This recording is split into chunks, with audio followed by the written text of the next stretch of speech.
Richie. Zoran. Rich, how are you? Good to see you, buddy. What's going on? Good to see you. In California, in Berkeley. California. I can't believe it. Berkeley, Look California. at you. You are listening the Kind of Life podcast, show that talks to you about science, technology, traveling, art and cuisine for people who love life. Today, with my friend and colleague Rich West, we are visiting Berkeley, California. Berkeley, California is a vibrant city located in the San Francisco Bay Area. It is known for its progressive values, intellectual atmosphere, and beautiful natural surroundings. Home to the prestigious University of California, Berkeley, the city attracts students, scholars, and artists from all over the world. Berkeley is famous for its historical significance in the civil rights and free speech movements of the 1960s. As you can see, we're in Berkeley, we're on Telegraph Avenue.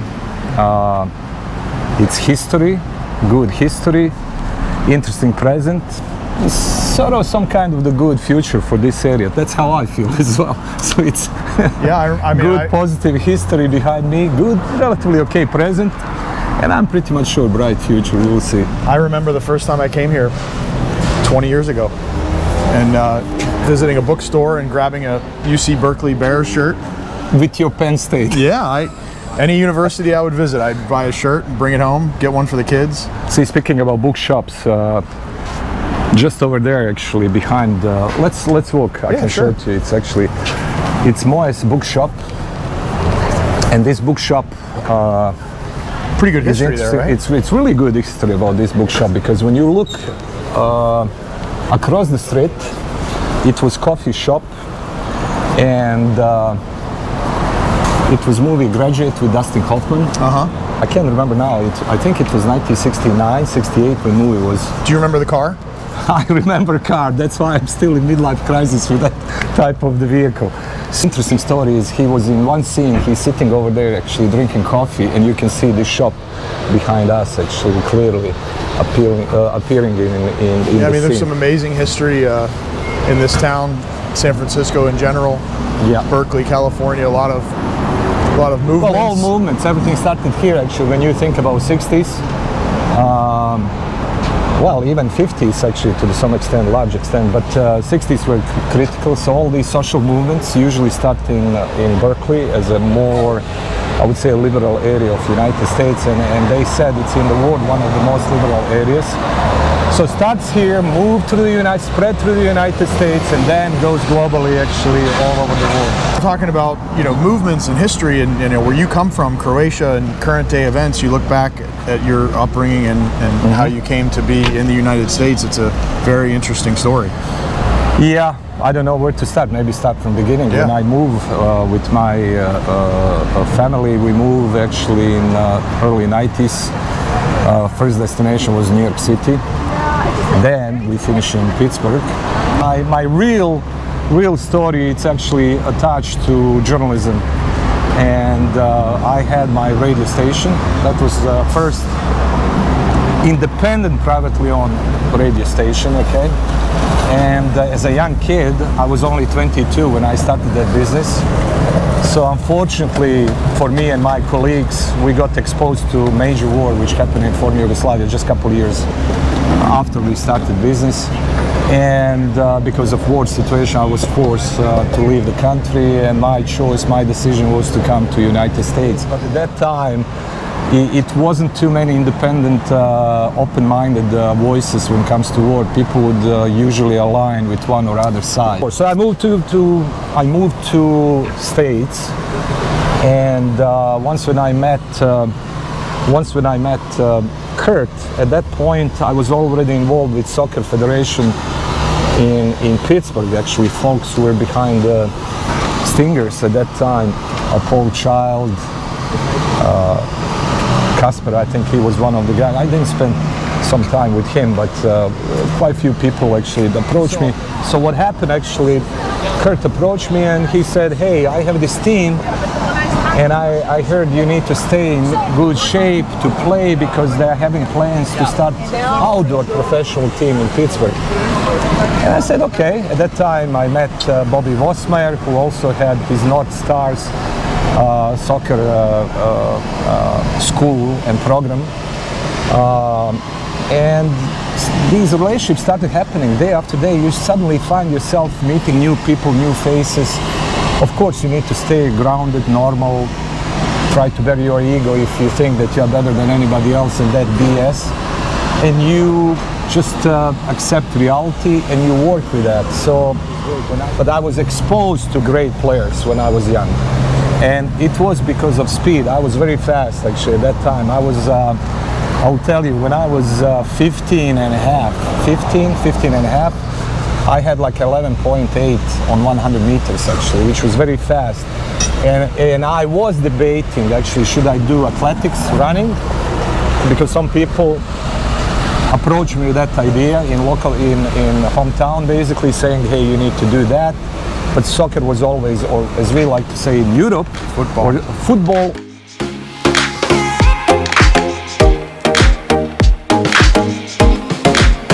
is a beautiful part of the country. We're sitting here looking at the Claremont Hotel. And it's great to be here. It's great to see you and spending some time with you.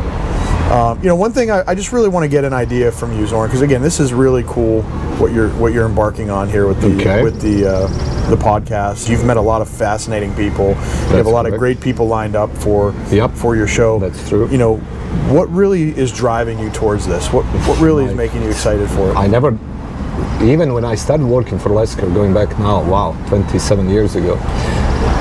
Before, in my previous life, even when I played soccer, I was still involved at that time, big time into journalism. So with some of our colleagues from Lesker, previous colleagues actually, like Velibor was working in Zagreb at that time for Radio 101, which was very instrumental in forming Yugoslavia at that time, not just in Croatia, but forming Yugoslavia, one of the most progressive and liberty-driven type of the media. Specifically, we're talking about radio. And even as a student, I was involved in journalism, and it was just for me, it's almost like it's in my DNA. I don't know what to tell you. Worked a little on TV, had my own radio station, as I mentioned to you, Radio CD. It was the name of the radio station, 100.7 megahertz Radio CD. Very eclectic group of people. We cover everything. We really didn't want to cover politics. I had first official contract signed with 10 TV. It was my contract. I was 21, maybe 22 at that time. I can't remember now that I signed official contract with MTV for distribution rights, and also with Radio Luxembourg, which for you guys in States at that time probably didn't mean anything, but it was a very important radio station in Europe, because from the 50s and 60s especially, all rock and roll stuff was played on that radio station. So everyone, especially people from our area over there of Europe, they will tune in and listen to all of these new bands coming from the Rolling Stones, the Beatles, before that Elvis, all of the Chuck Berry, Bo Diddley, all of these guys were listened actually on that radio station. Anyway, I was younger generation. I was born in '65, okay, but I had these aspirations actually to make it big with that radio. We became biggest in the country at that point. I got, unfortunately, war came. We were more focusing on entertainment side of the business, art, entertainment, music, rock and roll, and stuff like that. Before war, when war came up, of course, you need to define yourself, actually, who you are. Are you going to stay quiet, or are you going to speak your piece against the war? Which I did. And on my radio station, everyone worked, no issue. If you are Serbian, if you are Croatian, if you are Bosnian, doesn't matter. Actually, you had full freedom. Only what I requested from people is speak truth and stand 100% behind what you're basically saying when it comes to that. So that was actually, I would say that was working frame around that radio station during the war years. And at that time, I got the actually award in Brussels, in Belgium, for independent journalism. And shortly after that, I made a decision, actually, I'm coming to United States. Because I was working already for Voice of America and I was war stringer. So you're paid very well, but your life is in jeopardy every single day and you can really go over the cliff very easily.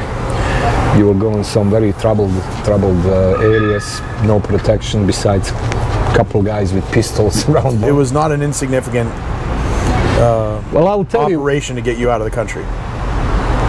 No, it wasn't. I escaped. I was in Bosnia and Herzegovina and escaped that with Cheshire Regiment from England, which is version of, that's there. If you check that, if you Google Cheshire Regiment, that's like Navy SEALs, for example, U.S. Navy SEALs, you know. I mean, these guys are really high ranked. They came, they saved me basically. They smuggled me back to Croatia at that time. I was already contemplating to move to United States. Even before war, even when I was a kid, United States was very important to me. I fell in love with this country, not even being born here. I was, you know, for me it was natural move. I would listen, for your information, speaking about radio, when I was a little kid, older generation can remember that. You don't remember that because you're younger than me, so you shouldn't remember that. But it was radio units with these lamps. Okay, so you turn the radio, lamps heat up, and you can go between short waves. So I remember as a young kid in former Yugoslavia, I would be in my kids' room, and I will cover myself with blanket in the evening because that's when you have the best reception.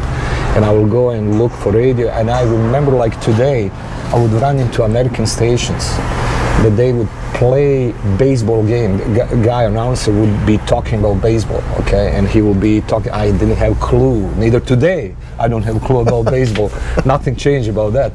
But whole that dynamic, how he was talking about baseball and everything, I would just cover my head with blanket and just listen to that, okay? Just immerse myself completely in this, almost like developing imagination, like I'm at that stadium. And I remember it was always Cleveland, which means must be from Ohio radio station, because it was always Indians, Cleveland Indians every game when I would be listening.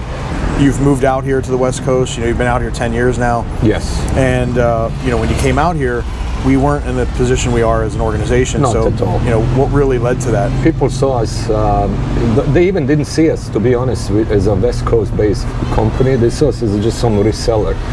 And it was, as you and I spoke off the camera a little about strategy and other stuff, even at that time, for some people in company, was almost like a strategic move to develop relationship with in some key areas with key people and try to build up on that and give more visibility to Lesker company, not just as a reseller, but as a complete from A to B, from B to C, or as I like to say, complete vertical integration of the business type of the company, so that people can come to us for parts, commodity items, for manufacturing, engineering services, systems, you name it, okay? We can be supplier for everything. It was challenging in the beginning because you're coming to a new area, you don't know anyone, you're coming with basically, again, here we go, after many years, I'm again with 2 bags. The circle of the friends at that point for me became all professional contacts, which is so strange, and continued to be, even until today. As we spoke, I almost daily socialize with people who are close to us from the professional side or from the business side. And you know how people tell you, hey, let's separate your private life from the professional life? Somehow that became a morph.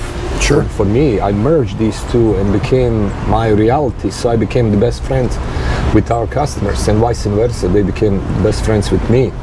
So of course, during that period, I joined 2 different organizations. I became a member of the Thin Film Users Group here in Northern California, Silicon Valley. Later, I will become chairman of the Thin Film Users Group. Then I joined to AVS, Northern California AVS. In a short period of time, became also chairman of Northern California AVS Group. And sharing that, then took different roles in these organizations after being chairman. But I will tell you this, I'm glad, and I know you are glad too for that as well, that we are part of this, so cool in our professional life to be part of this emerging markets, new technologies. We can almost like see what's going to happen 10, 15, 20 years ahead.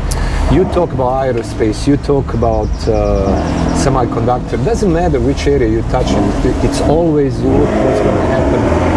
I think that's the interesting part of what we've talked about a lot today, which is relationships are really at the core of a lot of things we talked about. Correct. It's part of the spirit values within the Kirche-Lesker company. Correct. What we've been brought up on, what we've developed over the years, and how we really want to approach the market. So correct. You know what? It's so funny when we talk about that. We take that now for granted. That's how it became normal for us. You know, we take that for granted stuff. But I see many companies still struggling, even more mature, seasoned companies than our company. I think that's going to become even more important for us. Absolutely. Than in the past. Well, my friend, it's been great to see you. Thank you, Rich. Thanks for having me out. Let's give a little kudos to this place here. Absolutely. Okay? It was great food. Station coffee, juices, and burgers. That's it. Fantastic. Great People burger. didn't see our hamburger section which we ate, but that's okay. They just saw beer. You're in the glass, mine in this can, which Absolutely. is good. And yeah, I enjoy actually. Have safe trip back to Pittsburgh. Absolutely. Okay? Thanks, All Mike. the best. Absolutely. See you.